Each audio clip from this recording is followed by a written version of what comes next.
இருந்த இடத்த விட்டுட்டு ஒரு அப்படியே ஒரு 700 மைல் பின்னாடி போனாலும் அன்னைக்கே அவன் ஜெயிச்சிட்டான். அப்ரஹாம் லிங்கன் ஜெயிச்சிட்ட காரணம் என்ன அப்படின்னம்னா, அப்படியே பெரிய விமானம் வாங்கி கப்பல் எல்லாத்தையும் அப்படியே வான்லேயே அப்படியே அடிச்சு அப்படியே முடிச்சிருவோம். நாங்கள் எல்லாருமே ஒரு 3000 மீட்டர் உயரத்துலேயே தீபாவளியை கொண்டாடிடுவோம். அதெல்லாம் முடிஞ்சு போச்சு.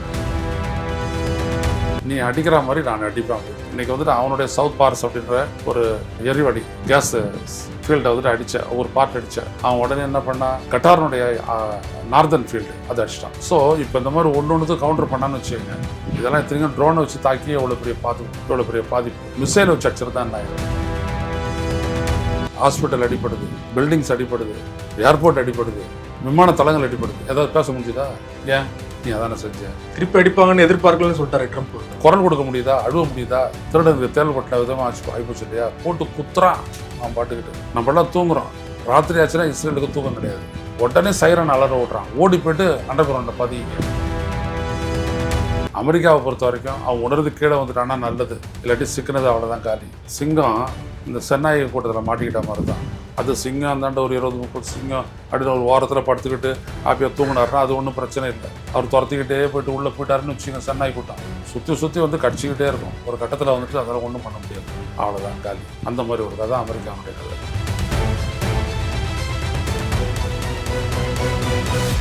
அரசியல் களம் நேயர்களுக்கு வணக்கம். இன்றைக்கு நம்ம நேர்களுக்காக மூத்த பத்திரிகையாளரும் அரசியல் தன்னாய்வாளருமான திருமதி ஐநாதன் அவர்கள் நம்மோடு இணைந்திருக்கிறார். பேசலாம். வணக்கம் ஐயா. வணக்கம். ஈரான் மீதான அமெரிக்க இஸ்ரேல் போரானது கிட்டத்தட்ட 3 வாரங்களுக்கு மேலாக நீடிச்சிட்டு இருக்கு. ஹார்மோஸ் நீரிணையை வந்து நீங்க திறக்கலைன்னா 48 மணி நேரம் கெடு வச்சிருந்தாங்க அமெரிக்கா. கெடுவெல்லாம் வச்சுட்டு போகலாம், அதெல்லாம் திறக்க முடியாதுன்னு சொல்லிட்டு இனிமேதான் எங்களோட தாக்குதல் தீவிரமா இருக்குன்னு ஈரான் எச்சரிக்கை விடுத்திருக்காங்க. ஒரு அடுத்த கட்டமா எப்படி போகணும்னு நினைக்கிறேன்? அதாவது ஈரான் சரணடையணும் அப்படின்னு எதிர்பார்த்தாரு ட்ரம்ப், அது நடக்கலை. நம்ம ஈரானுடைய பொருளாதார இலக்குகளை வச்சு குறி வச்சு அடித்தோம் அப்படின்னோம்னா நிறுத்திடுவான்னு நினச்சாரு. அதே இதை வந்துட்டு ஈரான் திருப்பி பண்ணாங்க. இன்றைக்கி பார்த்தீங்கன்னா சவுதி அராம்கோ உலகத்தில் இருக்கக்கூடிய மிகப்பெரிய ஆயில் நிறுவனங்கள், எண்ணெய் நிறுவனங்களில் ஒன்று, இன்றைக்கி சப்ளை கிடையாது. இதே மாதிரி குவைத்தில், இதே மாதிரி ஐக்கிய அரபு குடியரசில், இதே மாதிரி பல மிடில் ஈஸ்ட் கண்ட்ரி வளைகுடா நாடுகளில் பார்த்தீங்க அப்படின்னோம்னா பெரிய பாதிப்பை வந்துட்டு ஈரான் ஏற்படுத்திட்டாங்க. அது மட்டும் இல்லாத ஹைஃபா இஸ்ரேலில் இருக்கக்கூடிய ஒரு மிகப்பெரிய ஒரு எண்ணெய் வயல் மீது தாக்குதல் நடத்திட்டாங்க. ஸோ எந்த இடத்துலையும் யார் வேணாலும் தண்ணி உன்னால் ஈரான் அடிக்க முடியும்னா ஈரானால் உங்களை அடிக்க முடியும் அப்படின்ற ஒரு ஈக்குவேஷன் வந்துருச்சு. இப்போ அவன் என்ன சொல்கிறான்னா, ஹார்மஸ் நீ திறந்து விடலைன்னு, ஹார்மஸ் ஸ்ட்ரெய்ட்டை நீ திறந்து விடலை அப்படின்னோம்னா நான் வந்துட்டு உன்னுடைய எலக்ட்ரிக்கல் கட்டமைப்பை சிதைப்போம் அப்படின்றான். அதே வேலையை நான் திருப்பி அடிப்பேன், உன்னுடைய சக நாடுகள் மேலே நான் திருப்பி அடிப்பேன். அவ்வளோ மிடில் ஈஸ்ட் மேலே நீ அடிச்சு நான் அடிக்கிறேன் அப்படின்றான். என்னைக்கு அமெரிக்காவினுடைய விமான தாங்கி போர்க்கப்பல் வந்துட்டு இருந்த இடத்த விட்டுட்டு ஒரு அப்படியே ஒரு 700 மைல் பின்னாடி போனாலும் அன்னைக்கே அவன் ஜெயிச்சிட்டான். அப்ரஹாம் லிங்கன் ஜெயிச்சிட்ட காரணம் என்ன அப்படின்னம்னா, அப்படியே பெரிய விமானம் வாங்கி கப்பல் எல்லாத்தையும் அப்படியே வான்லேயே அப்படியே அடிச்சு அப்படியே முடிச்சிருவோம்.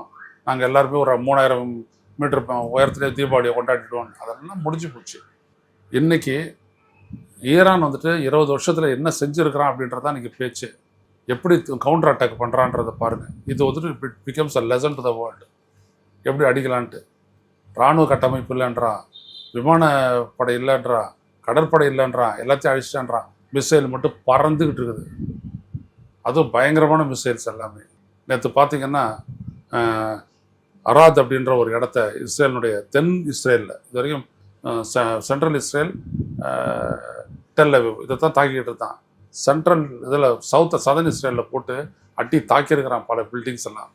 அதே மாதிரி இன்னொரு நகரத்தையும் வந்துட்டு தாக்கியிருக்கிறான். பெரிய பாதிப்பு. ஆனால் 2 பேர் தான் செத்தாங்க, 18 பேருக்கு தான் காயம் ஏற்பட்டுச்சுன்னு அவன் ஒத்தனை கொடுத்துட்ருக்குறான் இஸ்ரேல். செத்து போனவங்க 200 பேருக்கு மேலே, அதெல்லாம் சொல்ல போகிறதில்ல, ஏகப்பட்ட பேர் செத்து போயிட்டாங்க. புரியுதுங்களா? அதே ட்ரெஸ்ஸோடு தான் வந்துட்டு மறுபடியும் பெஞ்சமின் நெத்தனியா பேசிகிட்டு இருக்காரு. அப்படி போட்டுக்கிட்டு சிப்பு போட்டுக்கிட்டு ஒரு ஓவர் ஹாலோடு தான் வந்துட்டு பேசிகிட்டு இருக்காரு. எனவே இன்றைய போரில் வந்துட்டு ஒன்று தெரிஞ்சு போச்சு.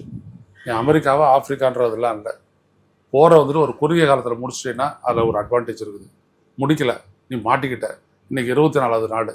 இந்த போர் நீடிக்க மற்ற நாடுகளுடைய உதவி வந்துட்டு ஈரானுக்கு பெருகும். ஃபார் அ சிம்பிள் ரீசன், ஜியோ பாலிட்டிக்ஸில் ஒரு விடயம் இருக்குது. அது என்ன அப்படின்னோம்னா, பூகோள அரசியலில் நமக்கு பிடிக்காத ஒரு நாடு ஒரு போரில் மாட்டிக்கிட்டான் அப்படின்னோம்னா பலவீன நாட்டுக்கு நம்ம உதவி, பலமான நாடு பலம் இழக்க செய்கிறது. இப்போது ரஷ்யா வந்துட்டு உக்ரைன் மேலே படையெடுத்தான். உக்ரைன் கேட்குறது எதையும் வந்துட்டு அமெரிக்கா பெற்றுத்தரல, நேட்டோ மெம்பர்லாம் ஆக்கலை, நேட்டோ கண்ட்ரிஸும் ஒன்றும் பண்ணல, வெஸ்டர்ன் யூரோப்பியன் கண்ட்ரிஸும் ஒன்றும் பண்ணலை. ஆனால் தொடர்ந்து ஆர்ம்ஸை சப்ளை பண்ணிக்கிட்டே இருந்தான். ட்ரோன்ஸு, அது இது F-16 எல்லாத்தையும் பண்ணிக்கிட்டே இருந்தான். என்னாச்சு? ரஷ்யா பலவீனப்பட்டுக்கிட்டே இருக்குது. அதான் அவனுக்கு வேணும். அதே மாதிரி அமெரிக்காவையும் இஸ்ரேலையும் பலமிழக்க செய்யணும். அப்போ தான் வந்துட்டு வளைகுடா நாடுகள் முதல்ல அமெரிக்காவுடைய பிடியிலேருந்து விடுபடுவாங்க, நம்மளுக்கு சாதகமாக வருவாங்க அப்படின்னு ரஷ்யாவும் சரி அவங்க நினைச்சாங்கன்னா ஃபுல்லாக சப்ளை பண்ணுவாங்க ஈரானுக்கு. ஈரான் கொளுத்தி விட்டுக்கிட்டே இருப்பான். இது வரைக்கும் மறைமுகமாக சப்ளை பண்ணிட்டு இருக்கிறாங்கன்னு தான் கேள்வி. ஆனால் அது ஆயுதமாக வெளியில் வரல. ஸோ அப்படி வரும்போது இப்போ ஈரானுடைய ஆயில் வந்துட்டு சீனாவுக்கு வந்துட்டு ஃப்ரீயாக போயிட்டே இருக்குது. இப்போ இந்தியாவுக்கு வந்துக்கிட்டே இருக்குது. புரியுதுங்களா? அமெரிக்காவை தவிர எல்லாரும் அனுமதி பண்ணுறான், அமெரிக்கா தவிர எல்லாரையும் அனுமதிப்பா அப்படின்ட்டான். அப்போது மற்ற நாடு, இங்கிலாந்து வர சொல்லியிருக்கான், வரமாட்டேன். ஹங்கேரியை வர சொல்லியிருக்கான், பிரிட்டன் மறைமுகமாக உதவிட்டாங்க இல்லையா அவங்களோட ஆர்மி தளத்தை குறித்து. இல்லை, இன்னைக்கு சொல்லியிருக்கிறாங்களா அவங்க, இது எங்களுடைய போர் கிடையாது, போர் கிடையாது, அது எனக்கு தீர்வு அப்படின்ட்டாங்க. அந்த இடத்துக்கான தீர்வு போர் கிடையாது, நீ போயிட்டு முதல்ல அடித்ததை யாரை கேட்டு அடிச்ச அப்படின்ற அளவுக்கு அவங்க திருப்பிட்டாங்க. புரியுதுங்களா? அது மட்டும் இல்லை, இப்போ ஈரான் அடிச்சிருக்கக்கூடிய அந்த 4000 கிலோமீட்டர் தூரம் ஏவுகணை, இது வந்துட்டு ரொம்ப அபாயம். ஆமாம் ஆமாம் ஆமாம், டிகோ கார்சி ஐலண்ட் அவ்வளோ அடிச்சிருக்கிறாங்க. இதெல்லாம் வந்துட்டு ரொம்ப ஆபத்தான ஒரு விடயம். அப்போது ஒரு இடத்துல அவனுக்கு வந்துட்டு ஒரு ஊக்கம் கிடைக்குது, இவர்கள் அடிக்கலான்ட்டு அடிப்பான். அதனால் இந்த போர் வந்துட்டு அன்எண்டிங் தான். ஆனால் பொருளாதார இலக்குகளை அடிப்பதன் மூலமாக ஈரானை பணிய வைக்கணும்னு நினச்சாங்க, அதை அவன் தாண்டிட்டான். நீ அடிக்கிற மாதிரி நான் அடிப்பேன் அப்படின்ட்டு. இன்றைக்கி வந்துட்டு அவனுடைய சவுத் பார்ஸ் அப்படின்ற ஒரு எரிவடி கேஸ் ஃபீல்டை வந்துட்டு அடித்த ஒரு பார்ட் அடித்த அவன் உடனே என்ன பண்ணான், கட்டாரனுடைய நார்தர்ன் ஃபீல்டு அதை அடிச்சிட்டான். ஸோ இப்போ இந்த மாதிரி ஒன்று கவுண்டர் பண்ணான்னு வச்சுக்கோங்க, இதெல்லாம் இத்தனைக்கும் ட்ரோனை வச்சு தாக்கி எவ்வளோ பெரிய பாதிப்பு. மிசைலை வச்சு அடிச்சிருந்தா என்ன ஆயிருக்கும் யோசிச்சு பாருங்கள். அப்போ வந்துட்டு பாதிப்பு ரொம்ப பெருசாக இருக்கும். அதனால் ஈரானை மண்டியிட செய்ய அமெரிக்காவால் இதற்கு மேல் முடியாது. அமெரிக்காவிற்கு ஆதரவாக எந்த நாடுகளும் வர தயாராக இல்லை, ஊம நாடு உட்பட. ஊம நாடுன்றது நேட்டோ படையெல்லாம் வெளிப்படையாக கூப்பிட்டாரு, வரமாட்டேன்ட்டாங்க. போரில் அதுக்கான சொல்யூஷன் அப்படின்ட்டாங்க. அது ரொம்ப முக்கியமானது. அது அவ்வளோதான், முடிஞ்சு போச்சு. அமெரிக்காவோட அந்த கட்டமைப்பு நம்ம தான் வந்து உலகிலேயே முதல் வல்லரசு நாடு அப்படிங்கிறது உடஞ்சிக்கிட்டே வருதாங்க. ஆமாம், அதாவது நான் சொன்ன எல்லாரும் எடுத்துக்கிறணும் அப்படின்றத நினைக்கிறான். அதுதான் வந்துட்டு அவனுடைய போருடைய நோக்கம். இன்னைக்கு ஈரான் அவனை பண்ணி வச்சிட்டான்னா நாளைக்கு அவன் இந்தியா கிட்ட சொல்லுவாங்க. ஒரு 4 கப்பலை சுற்றி நிறுத்தி வச்சுக்கிட்டு நோ உங்கள்கிட்ட இருக்கிற அணு இதெல்லாம் எனக்கு அச்சுறுத்தல் அப்படின்னு சொன்னான்னா நம்ம ஒன்று கேட்டுக்கிட்டு இருக்கணுமா? நம்முடைய நாட்டு பாதுகாப்பு DRDO கிட்ட இருக்குது, இஸ்ரோ கிட்ட இருக்குது, டிபார்ட்மெண்ட் ஆஃப் அட்டாமிக் எனர்ஜி கிட்ட இருக்குது, நம்மளுடைய இராணுவ படைகள் கிட்ட இருக்குது. நம்ம எல்லாத்துக்கும் செஞ்சு வச்சுருக்கிறோம். யாரையும் வந்துட்டு நாடி ஒன்றும் நம்ம செய்யலை. புரியுதுங்களா? அஸ்திரா ஏவுகணை வந்துட்டு, ஆகாஷ் ஏவுகணை வந்துட்டு, அக்னி இது வரைக்கும் நம்ம வச்சுருக்கிறோம். எல்லா ஏவுகணையுமே இருக்குது. நம்மளால் திருப்பி அடிக்க முடியும்னா 8000 கிலோமீட்டர் வரைக்கும் நம்மளால் திருப்பி அடிக்க முடியும். அப்படியாப்பட்ட ஒரு பலமான நாடு. அது அணு ஆயுத தலையை வச்சு அடிக்க முடியும். அப்படியாப்பட்ட நாடு நம்ம பண்ண முடியாதுன்னு வச்சுக்கோங்க. இப்படியான ஒரு பலம் வந்துட்டு ஈரானுக்கு கிடைக்கக்கூடாது அப்படின்ட்டு தான் அவனுடைய எண்ணம். இன்றைக்கி அதெல்லாம் கிடையாது. மறுபடியும் தாக்குறான். ஆனால் பெனிஃபிட் அவனுக்கு ரொம்ப கம்மியாக தான் கிடைக்குது. இவனுக்கும் அடி வந்துட்டு ஒரு பெருசாக ஏற்படலை. இப்போ ஒன்றும் இல்லை, நீ தொடர்ந்து ஒரு 2000 பேர் வரைக்கும் கொண்டுட்ட ஈரானில். ஈரான் பதிலடி தாக்குதல் நடத்துகிறான். எவ்வளோ ஹாஸ்பிட்டல் அடிப்படுது, பில்டிங்ஸ் அடிப்படுது, ஏர்போர்ட் அடிப்படுது, விமான தளங்கள் அடிப்படுது. ஏதாவது பேச முடிஞ்சுதா? ஏன் நீ அதானே செஞ்ச? திருப்பி அடிப்பாங்கன்னு எதிர்பார்க்கலன்னு சொல்லிட்டாரு ட்ரம்ப். இல்லை, அது ரைட்டு, திருப்பி அடிக்கல. உன்னால் குரல் கொடுக்க முடியுதா? அழுவ முடியுதா? திருடனுக்கு தேல் கொட்டின விதமாக ஆகிப்போச்சு இல்லையா? போட்டு குத்துறான் அவன் பாட்டுக்கிட்டு. நம்மளாம் தூங்குறோம். ராத்திரி ஆச்சுன்னா இஸ்ரேலுக்கு தூக்கம் கிடையாது. உடனே சைரன் அலற ஓட்டுறான், ஓடி போய்ட்டு அண்டர் கிரவுண்டில் பதிங்க அப்படின்றான். ஈரானுடைய இப்போ இருக்கிற அந்த முஸ்தபா கம்பெனி அவர் என்ன சொல்கிறார் அப்படின்னா, இப்போது நான் மிசைலை பண்ணிட்டு தான் இருக்கிறேன் அப்படின்றான். அப்போ எங்கே பண்ணுறான்? புரியுதுங்களா? பூமி நிலமட்டத்துலேருந்து 100 மீட்டருக்கு கீழே வந்துட்டு அவனோட இதெல்லாம் இருக்குது அப்படின்றான். 31 மண்டலங்களாக பிரிச்சுட்டு அவன் தாக்குதலை நடத்துகிறான். சென்ட்ரல் கமாண்டுன்றது ஒன்று கிடையாது. அப்போ நீங்கள் எப்படி அவனை தடுத்து நிறுத்துவீங்க? This the problem. ஸோ இந்த ப்ராப்ளம் ஓட்டிகிட்டு தான் இருக்கும். அமெரிக்காவை பொறுத்த வரைக்கும் அவன் உணர்ந்து கீழே வந்துட்டான்னா நல்லது, இல்லாட்டி சிக்கினது அவ்வளோதான் காலி. சிங்கம் இந்த சென்னாய் கூட்டத்தில் மாட்டிக்கிட்ட மாதிரி தான். அது சிங்கம் அந்தாண்ட ஒரு 20-30 சிங்கம் அப்படின்னு ஒரு வாரத்தில் படுத்துக்கிட்டு ஹாப்பியாக தூங்கினார்னா அது ஒன்றும் பிரச்சனை இல்லை. அவர் துரத்திக்கிட்டே போயிட்டு உள்ளே போயிட்டாருன்னு வச்சுக்கோங்க, சென்னாய் கூட்டம் சுற்றி வந்து கடிச்சிக்கிட்டே இருக்கும். ஒரு கட்டத்தில் வந்துட்டு அதெல்லாம் ஒன்றும் பண்ண முடியாது, அவ்வளோதான் காலி. அந்த மாதிரி ஒரு கதை அமெரிக்காவுடைய கதை. அமெரிக்க நாட்டை சேர்ந்த MP அவர்களே வந்து கேள்வி எழுப்பியிருக்காரு, நீங்கள் வந்து அணு ஆயுதம் வச்சிருக்கீங்கன்னு சொல்லிட்டு ஈரானை தாக்குறீங்க, அவங்க வந்து அணு ஆயுதம் இல்லைன்னு மறுத்த பின்பும் தாக்குறீங்க. ஆனா வடகொரியா வந்து வெளிப்படையா நாங்க வந்து அணு ஆயுதம் வச்சிருக்கோம், அவங்களாலதான் நமக்கு அச்சுறுத்தல் இருக்கு, நீங்க அவங்க மேல தாக்க மாட்டீங்க அப்படின்னு சொல்லிட்டு கேள்வி எழுப்பியிருக்காரு இல்லையா? எப்படி எடுத்துக்கிறது? ஆமா, நல்லா ரிவீட் அடிப்பான். அவன் தொட்டானா போது, அவன் தயாரா இருக்கிறான். அவன் வந்துட்டு ரஷ்யாவுக்கும் சைனாவுக்கும் ஒரு ப்ராக்சி. அவனை அடிச்சிட்டான் அப்படின்னம்னா இவங்க 2 பேரும் சும்மா இருக்கக்கூடாது. அதான் அவங்களுக்குள்ள அக்ரிமெண்ட்டு. அவன் அடிக்கிறதுனா நல்லா அடிச்சிருவான். ஒரே நேரத்தில் அடுத்தடுத்து கொளுத்தி விட்டான் அப்படின்னம்னா முடிஞ்சு போயிடுச்சு அமெரிக்கா, அலாஸ்கா எல்லாமே. அதனால அவங்ககிட்ட அவங்க வந்து மோத மாட்டாங்க. ரெண்டாவது நான் என்ன சொல்ல வரேன், international atomic energy agency IAEA அது ஒன்றும் சொல்லலையே வந்துட்டு ஈரானில் வந்துட்டு அணு ஆயுதம் இருக்குன்ட்டு. அவன் சர்டிஃபை பண்ணாத ஒரு இடத்துல நீ எப்படி தாக்குதல் நடத்தலாம்? நீ யார் நிர்ணயிக்கிறது? இல்லை ஈரான் வந்துட்டு நியூக்ளியர் நான் ப்ராலிஃபரேஷன் ட்ரீட்டி NPTல சைன் பண்ணிட்டான், அணு ஆயுத குவிப்பை நான் செய்ய மாட்டேன் அப்படின்ட்டான். அப்படி ஆனால் இதை கையெழுத்து போடாதே வந்துட்டு இஸ்ரேல் தயாரித்து வச்சுருக்கிறேன். அதுக்கு என்ன பதில்? அப்போ அணு ஆயுத ஒழிப்பு நடவடிக்கை வந்துட்டு அணு ஆயுதம் இல்லாத மேலே நிறைய பாயும். அணு ஆயுதம் வச்சுட்டு இருக்கிறோம். இப்போ நம்ம கூட தான் வச்சுட்டு இருக்கிறோம். நம்ம NPTல சிக்னேட்டரி தான், நான் ப்ராலிஃபரேஷன் ட்ரீட்டி NPTல நம்ம சிக்னேட்டரி. நம்மளை பண்ண முடியுமா? அமெரிக்காவினுடைய அந்த இன்டர்நேஷனல் லெவலில் இருக்கக்கூடிய அந்த இன்டர்நேஷனல் அட்டாமிக் எனர்ஜி ஏஜென்சி வந்து இன்ஸ்பெக்ஷனுக்கு வராங்க. அதில் பாம்பேயில் இருக்கக்கூடிய பாபா அட்டாமிக் சென்டர் அது உள்ளே போக முடியாது, ஏன்னா அங்கே அணு ஆயுதம் பண்ணுறோம். இங்கே Indira Gandhi center for atomic energy கல்பாக்கத்துக்குள்ளே நுழைய முடியாது, அங்கேயும் நம்ம பாம்பு தான் பண்ணுறோம். மற்ற இடத்துலலாம் வந்துட்டு இன்ஸ்பெக்ட் பண்ணிட்டு போகலாம், இங்கெல்லாம் உள்ளே வரக்கூடாது. எதுக்கு? அது ஏன் பாதுகாப்பு? நம்ம சொல்கிறோம்ல. அப்போ இதே அது ஈரானுக்கு பொருந்தும்ல. அப்போ இங்கே ஒத்துக்கிற மாதிரி தாரைக்கு ஒரு சீக்கா தாரிக்கு ஒரு சீக்காவா? இப்போ இன்டர்நேஷனல் லெவலில் அது வருமா வராதா? நீ யார் நிர்ணயிக்கிறதுக்குன்றாங்க? ஒரு நாட்டுக்கு அணு ஆயுதம் தேவையா இல்லையான்றது அவன் நிர்ணயிக்கட்டும். எனக்கு கிடைக்கல, சீனா கிட்ட ஆயுதம் இருக்குது, எனக்கு மேற்குல பாகிஸ்தான் ஒரு எதிரி நாடு. அப்போ நம்ம வெடிச்சோம்ல, 72 ஒன்று வச்சோம், ஒன்று அமெரிக்கா விட்டுட்டோம். நம்ம அதுக்கப்புறம் 98 வச்சோம். 98 சோதனையின் போது நம்ம ஃபியூஷன் டிவைஸ் அப்படின்னு பேர். எல்லாம் அந்த அணு இதெல்லாம் ஒன்றா சேர்ந்து அதுக்கப்புறம் வெடிக்கும். Power 10 times. அது சாதாரண அணு ஆயுதத்தை விட இது ஃபியூஷன் டிவைஸ் வந்து 10% அதிகமான பவர். நம்ம சோதனை பண்ணோம். அமெரிக்கா அப்படி ஒரு சோதனையும் நடக்கலை அப்படின்னா நம்ம சயின்டிஸ்ட்டுங்கெல்லாம் அங்கங்கே போட்டு ப்ரெஸ் கான்ஃபரன்ஸ் போட்டு இங்கே கூட அண்ணா பல்கலைக்கழகத்தில் போட்டாங்க, கிழின்னு கிழிச்சாங்க. அதுக்கப்புறம் ஒரு எக்கனாமிக் சாங்ஷன்ஸ் ஆய்ப்புன்னு சொன்னார். அப்போ தான் அமெரிக்கானுடைய செனட்டர் ஒருத்தர் சொன்னான், இந்தியாவை வந்துட்டு நீ மண்டியிட வைப்பேன்னு நீ நினைச்சா அப்படின்னா அது நடக்கவே நடக்காது அப்படின்னா. அவர் வாஜ்பாய் நல்லா பெரிய லிப்ஸ், அவருக்கு டைட் லிப்டு, பிரசாதியாக இருந்தார். ஒன்றும் நடக்கலையே, ஒன்றும் பண்ண முடியலையே.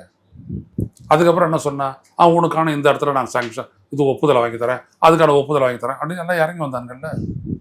ஏன்? நம்மக்கிட்ட 2 இருந்துச்சு. நம்மக்கிட்ட ஏற்கனவே டெலிவரி எக்யூப்மெண்ட்ஸ் மிசைல்ஸ் இருந்துச்சு. எல்லாமே நம்ம பிருத்திவி ஏவுகணைன்றது 300 கிலோமீட்டர் தூரம் வரைக்கும் போய் டார்கெட் அடிக்கும். அதுதான் நம்மளுக்கு முக்கியமானது. இன்னொன்று பிரம்மோஸ், இதுதான் ஷார்ட் ரேஞ்சு நம்மக்கிட்ட இருக்கிறது. இந்த பிருத்திவி வந்துட்டு 1000 கிலோ குண்டுகள் எடுத்துகிட்டு போகும். அது அணுவோ அணு ஆயுதமோ அணு ஆயுதமற்ற கன்வென்ஷனல் வெப்பனோ எடுத்துகிட்டு போயிட்டு என்ன ஆகும்? இங்கேருந்து ஒன்று ஃபயர் பண்ணி விட்டா அப்படின்னா கொழும்பு துறைமுகமே காலி. ஒன்று நீ எல்லாம் தடுத்துக்கிட்டு நிறுத்துறதை விட ஹையஸ்ட் ஸ்பீட் அது போகும். 25,000 கிலோமீட்டர்ஸ் பர் ஹவர். என்ன பண்ணுவீங்க? இப்போல்லாம் இவங்கெல்லாம் முயற்சி பண்ணிட்டு இருக்கிறாங்களே, அதெல்லாம் தாண்டினது. நம்ம வந்துட்டு என்ன பண்ணோம், இந்தியா சொல்லிச்சு 9 டெரரிஸ்ட் கேம்ப்ஸ் அடித்தோம். அதான் வந்துட்டு அது பேர் என்ன, ஆப்ரேஷன் சிந்தூர் நடவடிக்கை. அது இல்லாமல் மிசைல் லான்ச்சு பேட்ஸை வந்துட்டு நிறைய காலி பண்ணும். எதை வச்சுன்னா பிரம்மோஸ் வச்சு. பிரம்மோஸ் அவன் கண்டுபிடிச்சி இடைமறிக்கிறதுக்கு முன்னாடி அது போய்ட்டு அட்டாக் பண்ணிடுச்சு. இது ஒன்று இருக்குது. 700 கிலோமீட்டர் பாகிஸ்தான் ஸ்பெசிஃபிக் நம்ம பண்ணோம். அதான் அக்னி 1, 700 கிலோமீட்டர். என்ன அக்னியோட ஸ்பெஷாலிட்டி? துல்லியமாக 50 மீட்டர். இந்த வீட்டு குறி வச்சானா இந்த வீட்டுக்குள்ளே வந்து விடும், டமால்னு வெடிக்கும். ப்ரிசிஷன் அந்த அளவுக்கான தெளிவான ஒன்று. அடுத்தபடியாக 1500 2, அடுத்தபடியாக 2500 3, அடுத்தபடியாக 3500 to 4000 4, 5500க்கு மேலே 5 பண்ணி வச்சுருக்குறாமே. என்ன பண்ணுவோம் நீ? அது இல்லாத கீழே வந்து அடிக்கக்கூடிய ஆகாஷ், அதை வச்சு தான் நிறைய அவங்களுடைய பெரிய ட்ரோன்ஸ் எல்லாம் நம்ம அடிச்சு தூள் பண்ணோம். எல்லாமே வந்துட்டு S-400 வச்சுலாம் நம்ம பண்ணல. ஆகாஷ் தான் போன வாரில் அந்த ஆப்ரேஷன் சிந்து நடவடிக்கையின் போது அடித்தோம். அது மட்டும் இல்லாத அஸ்திரான்னு ஒன்று இருக்குது, விமானத்திலேருந்து விமானத்தை தாக்கி அடிக்கக்கூடிய அந்த ஏவுகணை ஒன்று. இது இல்லாத மிசைல் டிஃபென்ஸே நம்மக்கிட்ட வச்சுருக்கிறோம். இந்திரா காந்தி ராடார்னு ஒன்று இருக்குது. இதெல்லாம் ஜனங்க தெரிஞ்சுக்கிட்டோம். அந்த ராடார் வந்துட்டு எப்படினோம்னா சுற்றிக்கிட்டே இருக்கும். அதுக்கு பின்னாடி மிசைல் எப்படி லாக் பண்ணி வச்சுருக்கிறீங்கன்றதை பொறுத்து உள்ளே வந்துருச்சு அப்படின்னோடனே ஆட்டோ ட்ரிகர் வச்சு உள்ள சொருவிக்கின்னு இப்படிலாம் போட்டு இழுத்துக்கலாம் கிடையாது. ஆட்டோ ட்ரிகர் சக்கு சக்கு சக்கு சக்குன்னு ரிலீஸ் ஆகும். இப்போ இன்னைக்கு ஆஸ் ஆன் டேட்டு இந்தியா வந்துட்டு ஒரு ஸ்டீல்த் பாம்பரை ரெடி பண்ணிடுச்சு. என்ன பண்ண வேண்டிய பிடிங்கடிவியா நீ? அதனால் அமெரிக்காவாக இருக்கட்டும், ஆட்டுக்குட்டியாக இருக்கட்டும், யாராக வேணாலும் இருக்கட்டும், you must have to one defence capability, இன்னொன்று டிஃபென்ஸ் ப்ரிப்பேர்ட்னஸ். இதுதான் இந்தியாவுடைய பாதுகாப்பு. இதையெல்லாம் நம்மளுடைய சயின்டிஃபிக் கம்யூனிட்டி தான் பண்ணியிருக்கு. DRDO, defence research and development organisation, department of atomic energy, ISRO, எல்லாம் செயின் இன்டர்லிங்க்டு தான். So we have that capability and command எல்லாமே ரெடியாக இருக்குது. அடிக்கணும்னு அடிச்சிடும், அவ்வளோதான். அதனால் இப்படியான ஒரு நாடை இன்னொரு நாடு தயாராகிறதுனா உனக்கு என்ன இருக்குது? அப்போ நீ இந்த ஆயனம் இல்லை, அப்போ நீ அவன் மேலே குண்டு போகிறத நீ தடுத்து கேள்வி கேட்டிருக்கணும் இல்லை. என்ன அடிப்படையில் நீ வந்து ஈரானை தாக்க போகிற சொல்லு. இங்கேருந்து ஐயா ஒரு நாளும் லட்சக்கணக்கான டன்னு பாஸ்மதி அரிசி ஈரானுக்கு போகுது. இப்போ போல 20 நாளாக தேங்கி கிடக்குது. யாருக்கு இழப்பு? மோடிக்கு இழப்பு, அமித்ஷாவுக்கு இழப்பு, அதானிக்கு இழப்பு, அம்பானிக்கு இழப்பு, நம்மளுடைய விவசாயிக்கு இழப்பு. அங்கேருந்து எவ்வளோ ட்ரை ஃப்ரூட்ஸ் இங்கே வந்தாகணும், எல்லாம் இழப்பு. நமக்கும் ஈரானுக்கும் தான் உள்ளபடியே இது. இவன் வந்துட்டு என்ன பண்ணுறான்? மரபணு மாற்ற உணவுகள்லாம் எடுத்தது நம்ம தலையில் கொட்ட பார்க்குறான். அப்படியே பண்ணுறான் ஈரான். எதுக்கு? ஒரே ஒரு அடிமை லூஸை தேர்ந்தெடுத்தோம், பிரதமராக வச்சோம், முடிஞ்சு போச்சு. இதெல்லாம் சொந்த பொறுப்புலேயே நான் பேசுகிறேன். இந்த சேனலுக்கு எதுக்கு சம்மந்தமே இல்லை நான் பேசுறது. நான் இந்த நாட்டுக்காக பேசுகிறேன். எந்த இடத்துல எனக்கு ஈரான் எதிரி சொல்லு பார்க்குறான். அவனுக்கு என்ன, எனக்கு வந்துட்டு 700 கிலோமீட்டரில் நான் ஒரு பைப்டு கேஸ் சப்ளை கொண்டாந்துருந்தேன் அப்படின்னோம்னா 7 பில்லியன் தான், $700 கோடி தான் செலவு. அவ்வளோதான், முடிஞ்சு போச்சு. லைஃப் லாங் எனக்கு வந்துக்கிட்டே இருக்கும். அவன் பெரிய கேஸ் உற்பத்தியாளர். இதே சவுத் பார்சல் எனக்கு வந்துக்கிட்டே இருக்கும். பாகிஸ்தானை பைபாஸ் பண்ணி நான் ஆசர்பைஜான் வழியாக நான் உள்ளே கொண்டாந்துருப்பேன். அமெரிக்காவுக்கு பிடிக்கல, உடனே கைவிட்டாச்சு. ஏன்? அடிமை வச்சுருக்கிறோம். சபஹார் போர்ட்டு இப்படியே நம்மளுக்கு இன்றைக்கி வரைக்கும் சப்ளை வரும். இன்றைக்கி சைனாவுக்கு போகுது, நம்மளுக்கு வரும் இந்த சப்ளை. நம்மளை டெவலப் பண்ணி அதை பயன்படுத்திக்க சொன்னான் ஈரான். இந்த இவர் அமெரிக்கா மயிறு இவர் சொன்னாருன்னு ஒரு விட்டாங்க. இன்றைக்கி அங்கே என்ன ஆச்சு? இன்றைக்கி கிரைசிஸ். மோடி உட்காந்து கூட்டம் போடுறாரு. எதுக்கு நீ கூட்டம் போடுற? அன்னைக்கே பண்ணல அப்படி என்ன சொல்லணும்? என்னுடைய தேச நலன் முக்கியத்துவம் வாய்ந்தது, my national interest is preeminent அப்படி சொல்ல வேண்டியதானே. ரஷ்யா கிட்ட நீ வாங்குற அதை யார் அவன் நிர்ணயிக்கிறது? அப்போ நீ எங்கே சிக்கியிருக்கிற? அதை சொல்லு. இதுதான் இந்திய மக்கள் உணரணும். நாம் அமெரிக்காவுக்கு அடிமைப்பட்டவனை இந்த நாட்டுடைய தலைவனாக வச்சுருக்கிறோம். இது இருக்கிற வரைக்கும் இந்த நாடு பின்னடைவையும் ஆபத்தையும் இருளான ஒரு எதிர்காலத்தையும் தான் பார்த்துட்டு இருக்குது. ரொம்ப நன்றி. அவங்க நேரத்தை ஒதுக்கி அரசியல் சார்ந்து பல்வேறு விஷயங்களோட பகிர்ந்து கொண்டீங்க. மிக்க நன்றி.